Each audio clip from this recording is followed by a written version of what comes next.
So we're in a legendary time for the One Piece community. You guys all saw the trailer for the One Piece live action. We got this amazing Reverie flashback with the Gorosei and Imsama highlighted. Of course, even before that, Egghead Highland has been a smash hit. And the One Piece anime is dropping bangers like Sanji vs. Queen and Zoro vs. King. And of course, recently Kid and Law going ham vs. Big Mom. But I do want to say this. One thing I'm seeing a theme of is the Monkey D family is about to get heavy spotlight. When it comes to Luffy, of course, in Egghead Island with that huge incident. Of course, his grandfather Garp, who's at Pirate Island Beehive, where that's Blackbeard's territory, where he's going up against his, of course, former apprentice Aokiji. And then of course finally Monkey D. Dragon. This whole Reverie flashback was a build up to Monkey D. Dragon doing something, because he hasn't done shit since, let's be honest, since time. So we're excited right now for the Monkey D family. But the reason why I'm highlighting Dragon, of course, more so than Garp and Luffy, is because Dragon is a unique character, because he's not part of any age or era if you think about it. Like, Dragon, of course, is older than the Blackbeard and Shanks era, where like Blackbeard, Shanks, those guys who, of course, yes, Dragon was at Roger's Pirate Execution, but honestly, during God Valley, when Shanks was 1 year old, Blackbeard was like, I don't know, maybe 1 or 0 years old. Dragon was 17 years old. To put that into perspective, that's how old Luffy was when One Piece started. So I definitely feel like Dragon is a unique character, and I think, of course, everyone knows the connections between Dragon and the Marines has to be something, because your father is, of course, the legendary Marine. But Garp, of course, became the hero of the Marines during God Valley, and I think Dragon was a part of that. I think what happened on God Valley with the Celestial Dragons and slaves definitely pushed Dragon to becoming a freedom fighter, and then, of course, a revolutionary army leader, the most wanted man in the entire world. And now we got recently introduced to the former king of God Valley, who's executing Celestial Dragons for not being evil enough, for not being a piece of shit. And that's someone who, of course, we have to talk about. Figarland Garling, who we think, of course, is connected to Shanks, might be Shanks' father or grandfather, whoever he is. I think that this is destiny for him to go up against Dragon, but there's going to be a little more context to why I'm saying this. So the first time we actually got mention of these holy knights, these god knights, whatever you want to call them, was of course when Akainu was talking about letting them deal with, of course, the old Celestial Dragon situation when it comes to Mossguard, Don Quixote, Mossguard, and all that. Honestly, I thought it was very cool how Akainu was the one who was kind of like bringing it up in a sense. Akainu, Kizaru, because these are guys from Dragon's era. They're pretty much saying let Figarland Garling deal with it. Who honestly, we don't know the age of Figarland Garling, but it looks old, an older gentleman, and looks very powerful with that sword. Then of course we have Ivankov, who, let's be honest here, he was hyped when it comes to the Celestial Dragon starving, and Dragon says yes, they're feeling it, but the Holy Knights are gonna, of course, come out and play. They're gonna be, of course, sent out, and that's when the fight is gonna really start, leading to, of course, the Revolutionary Army versus the world government, the beginning, of course, of this crazy war that's been built up for so long. You have to understand too, is the final saga. We knew it was going to happen, so I'm excited for everything that's about to go down. Of course, we see Celestial Dragons crying about there's no food, there's no, of course, bread, and then, of course, we see a Celestial Dragon that's executed. But, of course, you have to understand this. It was reported. It wasn't reported across the world. This is a secret that the Celestial Dragon was executed. The judge was the former king of God Valley, the commander of the Holy Knights I just mentioned. And Mossguard, Saint, of course, Don Quixote Mossguard, the Celestial Dragon, was killed by Saint Figarland Garling. And he didn't just kill Mossguard. He said anyone who protects scum is lower than scum. And honestly, someone said the same thing, and I heard this in the past. That someone I'm talking about is, of course, Green Bull. Green Bull said the same thing, and of course now he is being threatened by Celestial Dragon's execution. And I always wonder like how that Celestial Dragon was threatening Green Bull during the, of course, war with the Revolutionary Army, during, of course, the Reverie.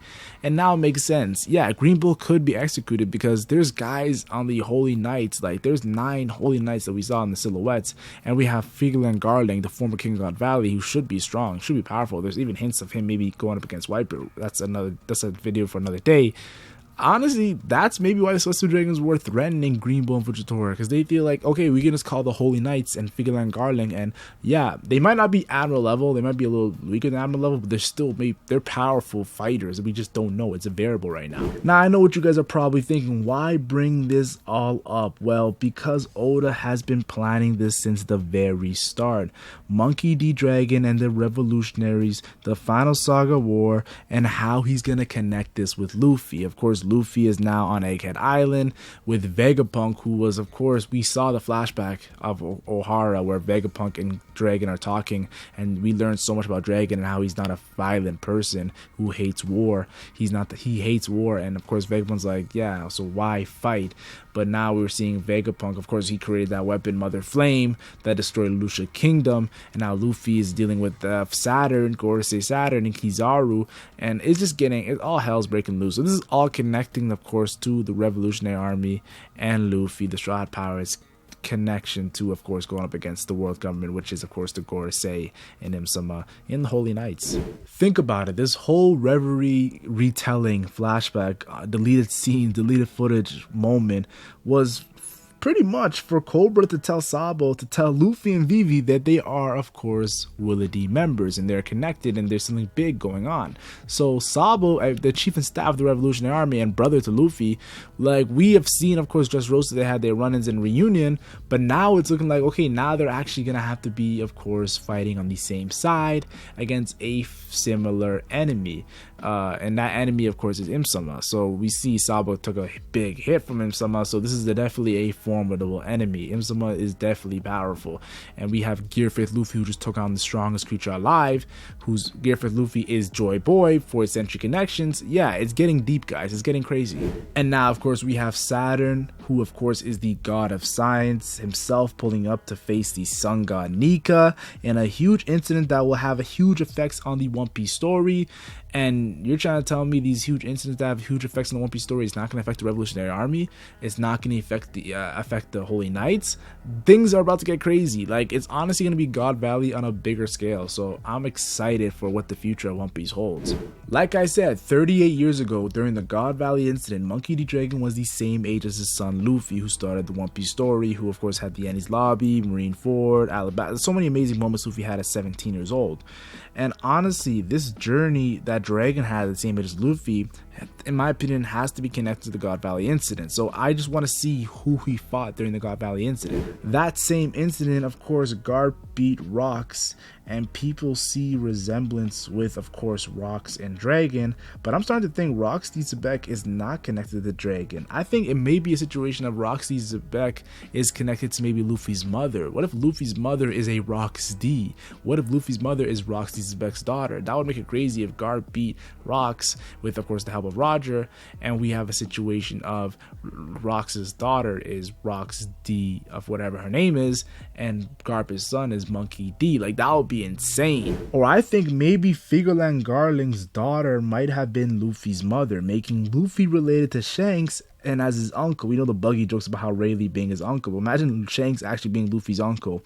And of course, him being half D, half Celestial Dragon, and Joy Boy. That could even be crazy. You have to understand. Don't forget that Neftari D. Lily was a Celestial Dragon. She was part of the 20 Kingdoms, and she was also Willa D. So things are getting crazy. We're learning so much. All I'm trying to say is Dragon versus Figarland Garling is more hype for the dialogue than the actual fight. We don't know jack shit about Dragon's abilities or Celestial Dragon Figarland Garling's ability, but we do know that Dragon was 17 years old during the God Valley incident, and Figarland Garling was the king during the God Valley incident. And of course, the connections to Red Hair Shanks, the connections to Monkey D. Luffy, the connections to Monkey D. Garp, and so forth. There's so many mysteries that had to be revealed through this confrontation of the leader of the Holy Knights and the leader of the Revolutionary Army. Don't forget, Garp is on the Pirate Island Beehive, and we are bound to get some God Valley stuff with Marshall D. Teach. He literally formed his territory on the Pirate Island Beehive. He defeated a former Rocks member. There's going to be some God Valley stuff during this, of course, battle between Blackbeard and Garp. So we're going to get some good content. Now, of course, I have 3 videos for you guys if you guys want to check out some more content. We, of course, have my Kozuki Odin versus, of course, Ronoa Zoro video that I did on my main channel, Dripco. Definitely check that out. And, of course, you can watch my last videos in some great start of the Great Pirate Era. And, of course, Shanks' father. But that's pretty much it, guys. That's all I have for today. And I got a big One Piece live action video coming out soon. So, of course, like the video up, guys.